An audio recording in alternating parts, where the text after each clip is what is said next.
Perdana Ibu Bintang Puspa Yoga, Wakil Wali Kota Gunung Sitoli Bapak Soa Loli dan Ibu, Sekretaris Daerah Provinsi Sumatera Utara Ibu Haja Sabrina, Pimpinan DPRD Kota Gunung Sitoli. Dan kita banggakan bersama pada hari ini Menteri Koordinator Bidang Pembangunan Manusia dan Kebudayaan Republik Indonesia Bapak Profesor Dr. Muhadjir Effendi. Yang terhormat dan kita banggakan bersama Ibu Menteri Pemberdayaan Perempuan dan Perlindungan Anak Republik Indonesia Ibu Igusti Ayu Bintang Darmawati. Yang terhormat Sekretaris Daerah Provinsi Sumatera Utara, para sekretaris dan deputi kementerian, koordinator bidang PMK, seluruh unsur Forkopimda Kota Gunung Sitoli, sekretaris daerah dan seluruh kepala perangkat daerah, para instansi vertikal, BUMN, BUMD, Ibu Wakil Ketua Tim Penggerak PKK, DWP, para camat, masyarakat, PKPA, Forum Anak, dan hadirin yang kami hormati. Assalamualaikum warahmatullahi wabarakatuh. Salam sejahtera bagi kita semua. Salam, Om Swastiastu, Namo Buddhaya, salam kebajikan. Yahoo! Mengawali sambutan ini, kami mengajak kita semua untuk memanjatkan puji dan syukur kehadirat Tuhan Yang Maha Esa atas kasih dan berkat-Nya, sehingga pada saat ini kita bisa bertemu dan bertatap muka dengan orang tua kita, Bapak Menteri Koordinator Bidang Pembangunan Manusia dan Kebudayaan RI dan Ibu Menteri Pemberdayaan Perempuan dan Perlindungan Anak. Kami mengucapkan selamat datang dan terima kasih atas perkenan Bapak Menko dan Ibu Menteri yang berkenan mengunjungi daerah kami yang terletak jauh di belahan paling barat Nusantara ini.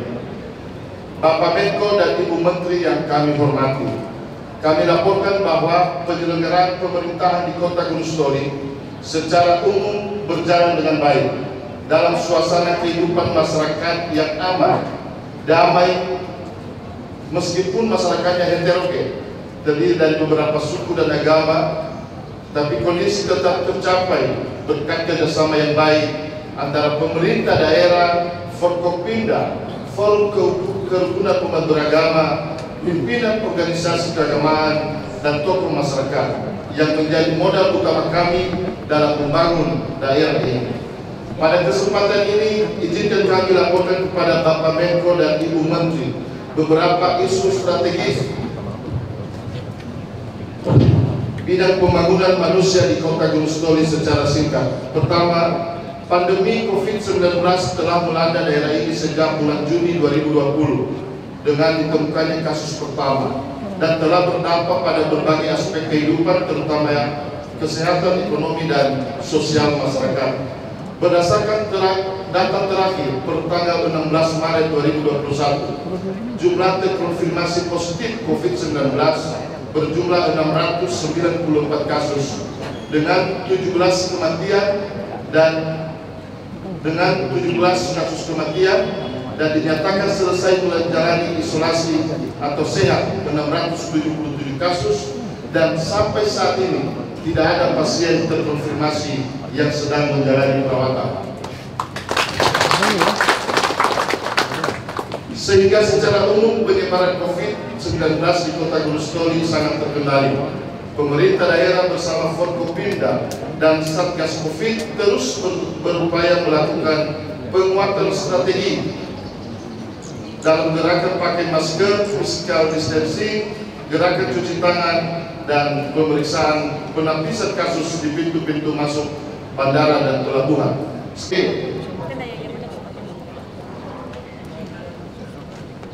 Satpol PP, pedagang pasar, petugas pariwisata, dan pengemudi kendaraan umum serta lansia telah dimulai pada tanggal 16 Maret 2021 dengan alokasi vaksin 80 vial untuk penyuntikan 2 dosis kepada 387 sasaran penerima vaksin.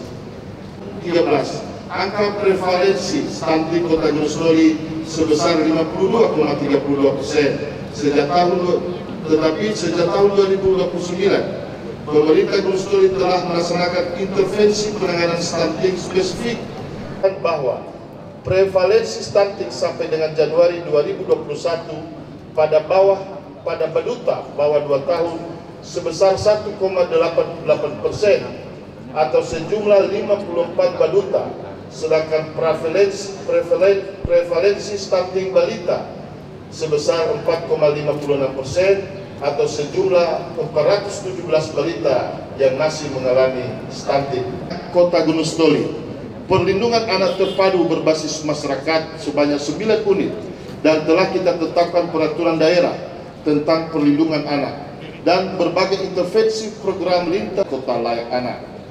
Pemerintah Kota Gunung Sitoli juga berkomitmen untuk senantiasa menerapkan pengarusutamaan gender dalam setiap kebijakan yang diambil pemerintah daerah serta mengembangkan situasi sosial.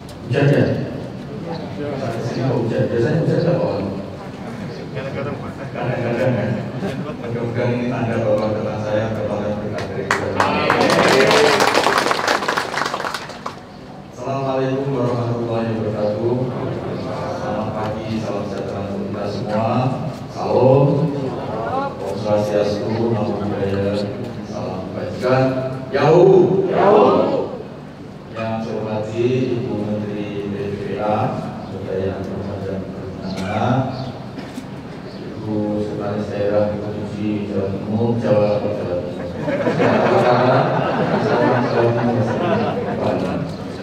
yang saya hormati Bapak Wakil Wali Kota Nias, Wali Kota Gunung Sitoli, Wali Nias, Sumatera Utara, para pejabat perangkat daerah, organisasi perangkat daerah, Forkopimda, Berbagai Pak Kapolres, para pejabat eselon 1 dari Kementerian PMK, dari Kementerian PPPA, dari Kementerian Kesehatan, dari Kemendikbud, dari Kementerian Desa, dan juga dari BKKBN.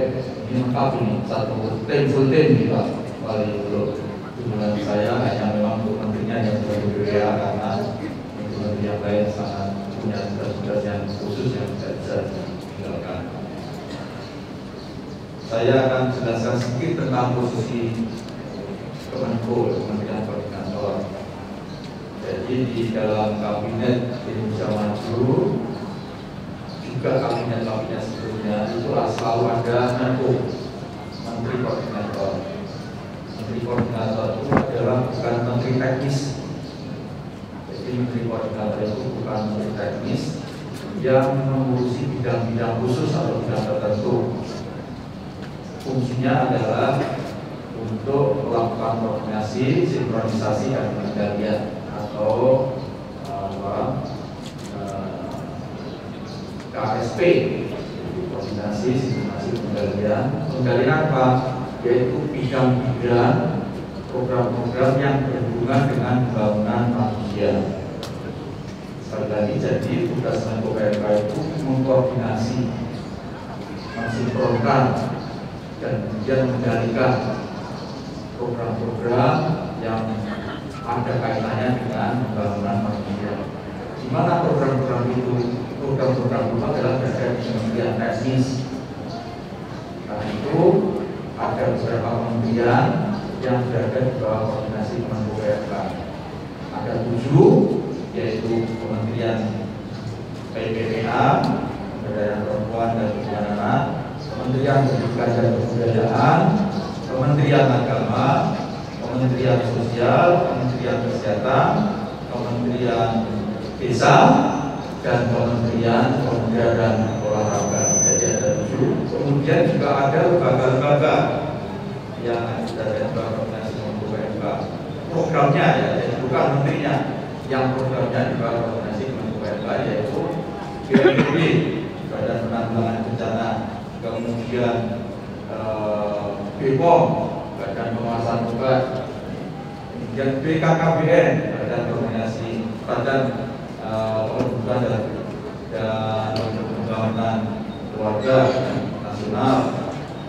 Kemudian ada lagi BPJS Kesehatan dan BPJS Tenaga Kerja. Masih ada beberapa yang kecil-kecil termasuk Perpustakaan Nasional, itu juga di bawah Kemenko PMK. Koordinasinya bukan menterinya, bukan jabatnya. Kalau menterinya sama-sama menteri, juga ada bedanya. Nah, di samping itu juga Menko dimungkinkan untuk mengkoordinasi dengan kementerian yang di luar koordinasinya.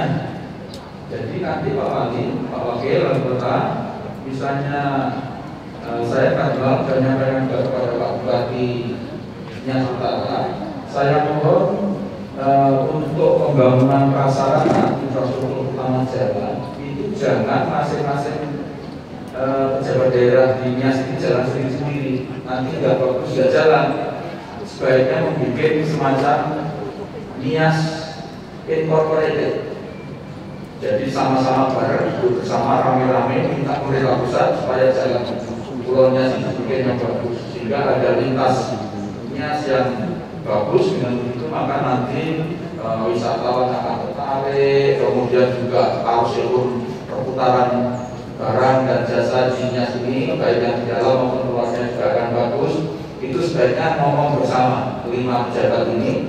Nanti insya Allah saya akan bisa menghubungkan teman kepada Menteri Pak PUPR, walaupun Pak Menteri PUPR bukan berada dalam koordinasi saya. Jadi itu kerjanya Menko. Saya kebetulan membidangi pembangunan manusia dan kebudayaan. Salah satu tugas utama yang diperintah oleh Presiden kepada saya adalah mempercepat penanggulangan stunting. Jadi Bu Dokter, Bu Bidan, Bu Perawat, kemudian BLKB, pendamping desa, pendamping PKH, semua harus bersatu padu untuk fokus bagaimana menangani stunting di Indonesia yang angkanya masih tinggi, yaitu 27,6%. Artinya apa kalau 27,6% itu? Kalau ada 10 bayi, maka bisa dipastikan kemungkinan besar 3-nya stunting. Tadi Pak Wali sudah menyampaikan angka stunting untuk Nias secara umum ini masyarakat adalah tertinggi.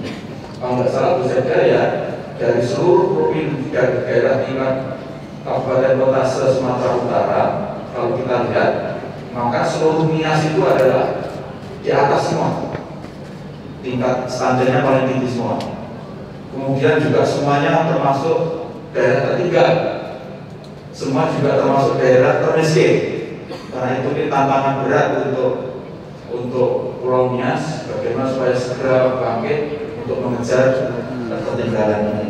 Oleh sebab itulah atas dasar pertimbangan itu juga, maka saya khusus pada hari ini berkunjung langsung melihat di lapangan, melihat seperti apa sesungguhnya yang ada di Kepulauan Nias ini.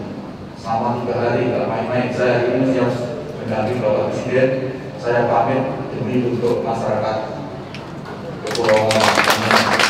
Hari ini ada juga saya harus mendampingi Presiden, tapi saya terpamit mohon izin karena saya ingin fokus untuk mendapatkan informasi langsung dari lapangan. Karena itu mohon kehadiran saya ini betul bisa dimanfaatkan. Apa sih yang perlu saya dengar, apa sih yang harus saya perhatikan. Tentu saja tidak semuanya mungkin saya bisa membawa ke Jakarta, tapi paling tidak bagian-bagian tertentu pasti akan saya usahakan, sehingga kehadiran saya ini betul ada manfaatnya. Dengan ditandai Pak Bupati sudah hujan ini sebenarnya ada bukan memberkati Pulau Nias dan warganya. Saya kira itu mengantar saya dan nanti Menteri BPPA, Berdaya Perempuan dan Perlindungan Anak nanti bisa berikan penjelasan, karena stunting ini juga ada kaitan dengan masalah perlindungan anak. Perlindungan anak bukan hanya sekedarnya anak supaya tidak jauh dari kekerasan, tetapi sebetulnya melindungi anak juga termasuk pencegahan. Jangan sampai anak ini kemudian nanti lahir tidak bagus, kondisinya tidak sehat, dan itu punya risiko jangka panjang untuk pembangunan manusia Indonesia. Saya sedikit saja menjelaskan kenapa stunting ini sangat penting. Ada bidan, ada dokter di dalam negara saya. Stunting itu adalah bisa dibilang cacat lahir. Jadi stunting itu dimulai dari ketika berada di dalam kandungan, bukan hanya ketika sudah lahir. Ketika di dalam kandungan tidak tumbuh dengan baik, ya, tidak tumbuh dengan baik, sudah nanti peluangnya menjadi stunting ketika lahir sangat tinggi. Karena itu pencegahan stunting itu dimulai dari pengantin melawan susu. Ketika jadi pengantin, terutama ibu-ibu yang pengantin baru, harus diberi pendidikan yang lengkap, informasi yang lengkap tentang pentingnya menjaga kesehatan reproduksi, kesehatan keturunan. Reproduksi itu keturunan, kesehatan keturunan, termasuk suaminya.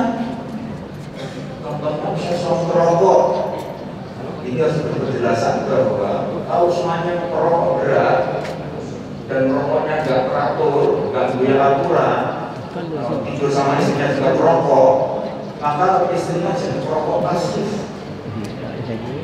Jadi apa asapnya yang dihisap oleh istrinya, itu istrinya berarti jadi perokok pasif. Bahkan perokok pasif itu risikonya lebih berat dibanding perokok aktif. Kenapa? Kalau perokok aktif disedot kan? Nah kalau perokok pasif dari disedot, nggak tahu kalau dia nyedot, maka dia tidak ikut lagi. Nah, ibu yang sedang hamil kemudian banyak nyedot asap rokoknya suami, maka itu berpengaruh terhadap janin, terhadap bakal bayi yang ada di dalam rahimnya, dan salah satunya bisa menjadi juga stunting. Nah, itu saya minta ini juga berjasa pada suami-suami, jangan sampai berpikir bahwa sehat tidaknya bayi urusannya istri, tidak betul itu. Daripada uangnya dipakai beli rokok, kemudian diberikan vitamin, diberikan makanan yang bergizi untuk istrinya yang sedang hamil agar nanti anak-anaknya itu sehat, betul-betul bisa bermanfaat untuk keluarga dan kepentingan bangsa ini. Bapak Ibu sekalian, stunting itu secara fisik memang ukurannya pendek, panjang dada dan berat dada, ya. Tapi sebetulnya tidak sekedar itu. Stunting itu ininya berkaitan dengan otak. Jadi kalau anak yang kena stunting dan tidak segera ditangani, maka perkembangan otaknya akan terganggu. Kalau perkembangan otaknya terganggu, maka dia tidak akan bisa tumbuh secara normal. Nanti kecerdasannya tidak bisa tumbuh secara maksimal. Makanya tidak boleh main-main. Karena stunting ini saya mau betul katakan perhatian. Di samping yang lain, proses masih tinggi. Saya jadinya di bawahnya oke, nanti akan saya terus mudah-mudahan kalau itu memang ditarik oleh pihak ketiganya, nanti saya minta untuk siapa yang insya Allah saya usahakan nanti bisa catat asesmen itu nanti saya pulang ke Jakarta sudah telepon nanti Pak Kepala BPBD karena itu sangat penting untuk. Terakhir saya ucapkan terima kasih kepada seluruh warga masyarakat Gunung Sitoli dan juga pejabatnya, Wakil Kepala Kota dan seluruh Forkopimda dan seluruh jajaran, dokter, perawat, bidan yang telah mensukseskan penanganan COVID-19 di Kabupaten Kota Gunung Sitoli khususnya dan di Kepulauan Nias secara umum. Ini suatu prestasi yang luar biasa. Sekali lagi saya ucapkan terima kasih. Kemarin saya cek masih ada satu Pak yang ada di rumah sakit, tapi mungkin memang bukan warga dari Gunung Sitoli. Artinya apa? Jadi jangan menganggap bahwa COVID sudah selesai, sudah aman. Jadi masih mengancam keluarnya sini. Nah itu tadi Pak Wali sudah berpesan, kita tidak boleh berhenti melawan COVID ini. Karena itu pakai masker harus tetap dilakukan, karena dijaga jarak. Kalau protokol boleh, tapi jangan lama-lama dan tidak boleh di ruang tertutup. Terutama hindari protokol di ruang tertutup. Saat kemarin lewat dari Nias Utara ke sini masih ada mantenan sampai besaran di Pak Wali dan nggak pakai masker, berbahaya sekali dalam ruangan tertutup. Apalagi sambil nyanyi-nyanyi, teriak-teriak. Itu kalau ada satu saja yang kena COVID, nyanyi-nyanyi itu kemudian asapnya ngebul-ngebul itu, itu menebar COVID. Karena COVID ini di misal ditularkan melalui namanya droplet. Droplet itu ada mikro droplet. Kalau dropletnya sendiri itu muncrat langsung nempel di aman, nggak terlalu bahaya. Yang bahaya adalah mikro droplet. Seperti saya ini, misalnya saya kena COVID, terus saya ngomong panjang seperti di depan Bapak Ibu ini kan mabur-mabur ini. Nafas saya kan terengah-engah, apalagi kalau itu sambil nyanyi, nah itu terbangan itu seperti yang nempel-nempel itu kan lebih dari COVID. Nah itu hindari betul pertemuan tertutup, apalagi pakai AC, karena mikro droplet itu yang berbahaya. Jadi saya ucapkan terima kasih Bapak Wali Kota, Pak Forkopimda, TNI Polri serta Polres kerja keras untuk menangani COVID-19 ini. Dan selanjutnya jangan berhenti. Dan yang penting lagi bukan hanya pakai maskernya yang penting, tapi adalah 3T, tracing, tadi testing dan treatment. Jadi kalau begitu ada satu keluarga atau kena kasus, Pak Dadi, Pak Kapolres, segera adakan karantina lokal. Itulah yang disebut Pak Presiden sebagai berskala mikro. Kunci itu keluarga itu, kalau ada beberapa keluarga, semua keluarga itu kunci. Itulah di lock namanya, di lockdown itu. Di lockdown keluarga itu nggak boleh keluar, kemudian segera dites, yang sehat disisihkan, yang terpapar diisolasi, ya. Yang terpapar diisolasi. Kemudian kalau ada yang sudah berat gejalanya diambil dirawat di rumah sakit. Jadi kalau hanya gejala ringan jangan buru-buru dibawa ke rumah sakit. Nanti datang ke rumah sakit bukan malah sembuh, malah penularan yang lain malah berarti lebih baik diisolasi di situ. Ya. Kemudian puskesmas, dokter puskesmas harus turun tangan mensuplai obat-obatnya, termasuk obat untuk menumbuhkan imunitas, ya, kayak tahan tubuh, vitamin. Kemudian kalau itu keluarga tidak mampu Pak Wakil, masyarakat harus diminta untuk bergerak sama secara gotong royong membantu. Mereka tidak boleh belanja sendiri, tidak boleh keluar. Makanan sehari-hari harus ditanggung oleh desa, oleh warga sekitar. Dan jangan dihindari. Jadi COVID ini selama kita masih bisa menjaga jarak dan memakai masker, kalau 6 meter aja dan tidak lama-lama itu aman. Jadi jangan lewat depan rumahnya aja nggak berani, takut ketularan katanya. Insya Allah kalau ada lewat enggak. Saya sudah berkunjung beberapa tempat yang tempat isolasi Pak Kapolres, Pak Dandim. Saya datangi itu yang melakukan isolasi mandiri. Saya kirim makanan, saya tanya bagaimana. Akhirnya masyarakat tidak berani ikut saya. Jadi jangan ditakuti. Kan kalau dia ditakuti terasa disingkirkan oleh masyarakat, tambah stres, COVID-nya tambah gaji.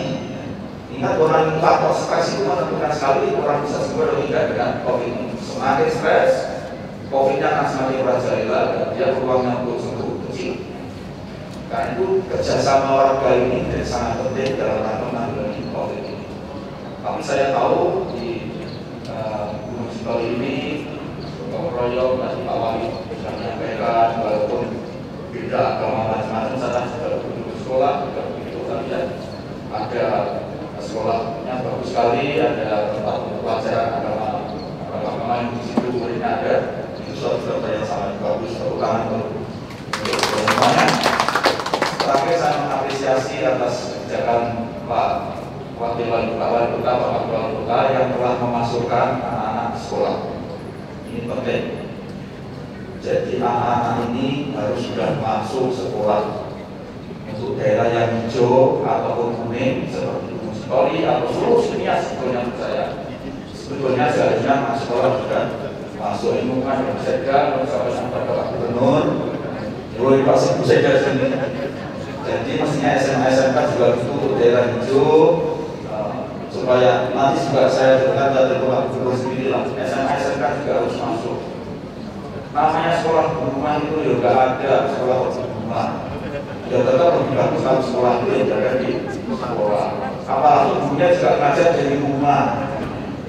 Sebetulnya kalau siswanya belajar dari rumah, ya gurunya yang datang ke sekolah, ngajar dari sekolah. Bukan gurunya juga ikut ngajar dari rumah.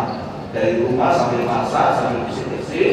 Apalagi punya kecil ngomong, ya kapan ngurusi muridnya? Itu sama dengan ngomong kosong saja. Nah itu bagaimanapun untuk masuk sekolah ini penting, jangan lama-lama, mereka berada di rumah. Malah kesempatan seperti kepulauannya sini untuk mengejar teman-temannya yang ada di kota yang sekarang tidak berani masuk sekolah. Biar ketertinggalannya, dan mengejar ketertinggalan. Maksudnya sekarang ini Bapak kesempatan anak-anaknya sini masuk sekolah, biar mengejar pelajaran anak-anak yang di Medan, yang selama ini pasti biasanya yang mesti tertinggalkan. Saya kan pernah jadi pendidik 3,5 tahun, jadi tahu lah. Ini maksudnya momentum yang bagus. Dan sebetulnya juga yang ini saya kemarin ke Papua, ya. Papua itu saya ke Bovendigul, sekolah masuk. Saya kemudian ke Sumba, Baradaya, sekolah masuk. Saya ke Luwu Utara, Sulawesi, sekolah juga masuk. Pokoknya yang tidak ada COVID atau COVID-nya sedikit, masuk aja sekolah. Tapi tetap anak-anak dilatih untuk mematuhi protokol kesehatan. Kemudian juga harus mengajari bagaimana mematuhi protokol kesehatan. Selalu kalau ada gejala yang ada gejala kemungkinan COVID segera ditangani seperti yang saya sampaikan. Cukup panjang penjelasan saya dan terima kasih sekali lagi. Selamat pagi. Yahoo. Kota Gunung Story, Ramah Perempuan dan Layak Anak. Kami seluruh pemangku kepentingan di Kota Gunung Story berkomitmen untuk melaksanakan kebijakan, program dan kegiatan pembangunan daerah yang ditujukan untuk memperkuat pemberdayaan perempuan dan perlindungan anak, antara lain melalui 1. Peningkatan kualitas hidup perempuan di berbagai bidang pembangunan, terutama di bidang kewirausahaan. 2. Perlindungan hak perempuan dari kekerasan, eksploitasi, dan diskriminasi, termasuk tindak pidana perdagangan orang. 3. Pemenuhan hak dan perlindungan khusus anak, terutama penurunan kekerasan terhadap anak dengan fokus pada upaya pencegahan dan penanganan, penurunan pekerjaan anak, dan pencegahan perkawinan anak. Pembacaan selesai.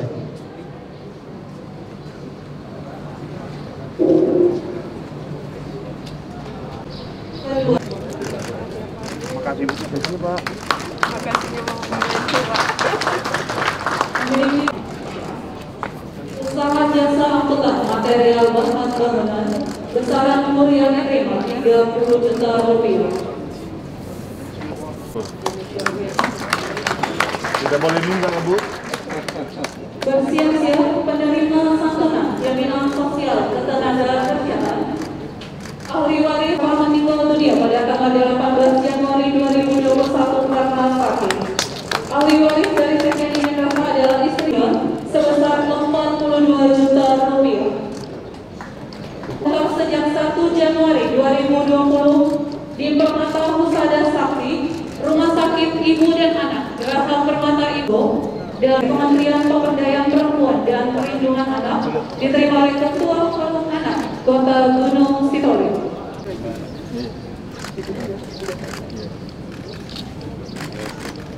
Selanjutnya F94 sebanyak 800 pieces diterima oleh Sekretaris Daerah Kota Gunung Sitoli.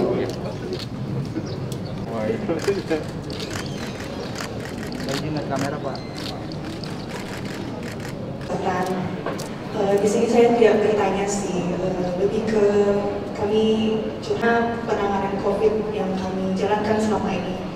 Saya pribadi dengan teman-teman termasuk dalam tim tracing. Jadi kita ada tim testing, tracing, dan treatment.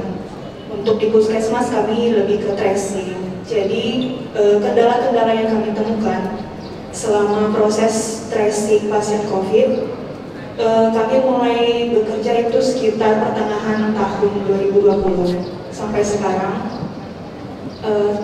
Tapi sekarang sudah berhenti Pak, karena testingnya sudah berhenti, jadi tracingnya juga sudah berhenti.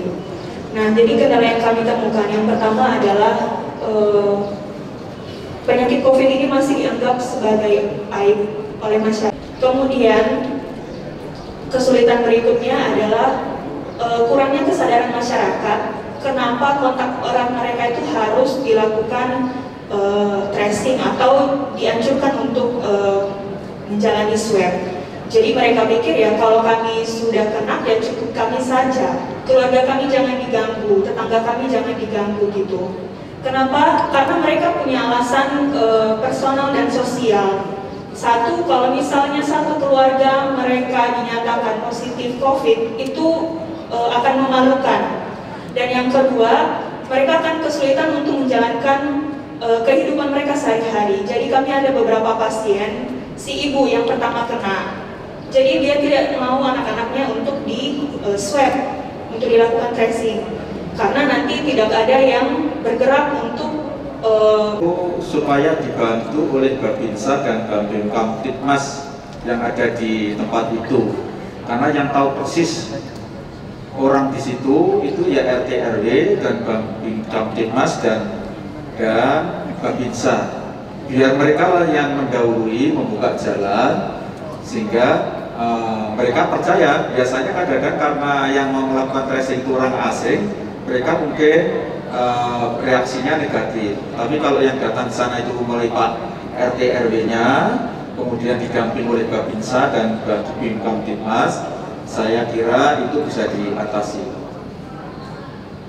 Kemarin saya berkunjung ke Sulawesi Selatan, di Bantaeng, itu sama. Bahkan pada lari ke hutan itu ketika mau di-tracing, lari ke hutan. Itu memang salah satu tantangan tersendiri untuk petugas tracer. Tetapi saya yakin kalau kita melakukan edukasi, ya, pendidikan, sosialisasi kepada masyarakat secara luas, itu pelan-pelan nanti akan diterima juga oleh masyarakat. Karena itu saya mohon juga kepada Pak Wakil Wali Kota, sosialisasi dan edukasi tentang masalah COVID ini betul-betul dibubarkan agar masyarakat sadar betul bahwa COVID ini memang nyata dan sangat berbahaya. COVID ini sangat berbahaya, terutama untuk mereka yang lanjut usia dan comorbid.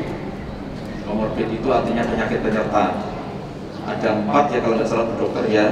Itu pertama adalah darah tinggi, yang kedua itu adalah jantung, yang berhubungan dengan jantung. Nah, yang kedua itu diabetes ya, diabetes, kemudian jantung, kemudian pernafasan dan ginjal. Jadi ini sakit-sakit yang penyerta yang bisa nanti COVID itu hanya menjadi pemicu dan orang meninggal itu karena COVID, sebetulnya karena penyakitnya yang penyerta. Terima kasih Pak Dokter dan Bu Dokter yang telah dimasukkan. Jangan kenal menyerah, terus kerja keras. Soal insentif tadi tolong saya nanti diberi nanti semacam surat yang jelas maunya apa. Saya juga nggak tahu persis itu. Apakah insentif yang selama ini dijanjikan sudah turun atau belum? Kalau belum, nanti coba akan saya bicara dengan Pak Menkes kalau itu ada berasal dari pemerintah kesehatan. Nah, kalau itu dari pemerintah daerah, ya ini sudah ada Pak Wakil Wali Kota. Nah, nanti saya tinggal teruskan Pak Wakil, mohon dibagikan insentif untuk tenaga medis, insentif untuk petugas tracer, itu supaya segera direalisasi. Kalau nggak salah sekarang juga ada rekrutmen tenaga tracer dari TNI Polri ya Pak Kapol Daman. Ya, diperbanyak jumlah tracernya. Untuk PCR nanti akan saya catatan khusus, nanti akan segera saya atasi ketika saya sampai di Jakarta. Saya kira itu dari penjelasan dari saya. Terima kasih. Kalau cukup bisa diakhiri. Terima kasih. Baik, batas kebersamaan kita di dalam mengikuti acara ini. Yahoo! Oh, kembar. Tapi kok 8 kebanyakan lah. Ini masih mau nambah lagi. Udah lah, udah. Jadi ini anak yang ke 8. 7 kali lagi. Jadi ini ada kembarnya. Iya. Ada kembarannya. Dan beratnya berapa sekarang? 9. Mestinya berapa, Bu? Mestinya berapa? Berat badan 9, tingginya 83 tahun. Nah, mestinya beratnya berapa? 9 kilo. 9 kilo, berarti kurang berapa? Kurang lebih 2 kilo. Kurang 3 kiloan ya. Ya. Jadi ini harus betul-betul ditambah. Merokok enggak? Nah, berhenti merokok ya? Atau dikurangi uangnya dipakai untuk belikan telur, susu pada anaknya ini loh. Karena anak ini harus bapak itu perhatikan. Karena ini kan nanti untuk 20 tahun yang akan datang. Kembar juga. Anaknya. Itu lain. Siapa namanya? Abdul Rahim. Abdul Rahim ya. Wah, Ini Abdul kembar Rahim. juga, Pak. Ini kembar juga. Oh, ini anak keberapa? Kedua, Pak. Dari ini ketiga. Tiga Tiga ya. ya. Masih pengen tambah lagi. Oh bener, sudah KB belum? Apa? Suntik. Sudah KB? Hah? Sudah ya, KB ya. Siapa bidannya ini yang bertanggung jawab? Ibu semua duanya. Ini juga sama? Iya, sama. Wah, ini berarti spesialis anak kembar ini ya. Wah, ibu ini. Tolong deh perhatikan ya untuk ini yang stunting ya. Ya itu masalahnya yang saya temui Pak. Di desa untuk tahun ini tambah 6 orang. Yang tahun sebelumnya cuma 6 orang. Nah, untuk tahun ini jadi 12. Itu per Januari 2021. Kebetulan juga kita ada intervensi dari puskesmas dan dinas. Di saat kita intervensi, gizi anak nanti meningkat. Di saat berhenti kembali. Ya intervensinya jangan berhenti terus intervensinya. Siapa bidan dokter puskesmas siapa? Ada ini hadir. Ini mana Bu Dokter? Gadis kesehatannya ini Pak. Mana? Gadis kesehatan. Koordinasi kesehatan. Oh ini Bu. Itu kan sifatnya kronis, jadi mulai dari kandungan sampai pemberian MPASI-nya sampai pemberian makannya itu semua berpengaruh. Jadi kalau dalam kandungan Enggak, ini gimana ceritanya Pak sampai? Apa nggak pernah terpantau? terpantau Pak. Jadi tidak dari segi ekonomi tidak memungkinkan seperti ini baik selama masa kehamilan dan kemudian ditanya juga setelah pasca lahir. Ini masih nyusu? Tidak Pak. Mestinya harus masih ya? Ini sudah lebih. Oh sudah lebih ya, sudah lewat ya? Harusnya 17 bulan. 17 bulan masih ya? Harusnya masih. Masih ASI. Nggak dipakai ASI, Ibu? Mestinya harus pakai ASI, nggak keluar? Oh, itu caranya gimana merangsang supaya keluar? Diberi penguat ya? Apa itu? Ya, harus masih dalam di ASI. Menyusui ya? Iya, iya. Suaminya juga ngerokok? Suaminya Pak. Oh itu, nggak boleh ngerokok ya. Uangnya rokok dipakai untuk belikan telur, belikan vitamin untuk anaknya, biar anaknya sehat ya. Belum udah. Dulu saya. Anaknya pengen tetap jadi nelayan atau pengen jadi wali kota?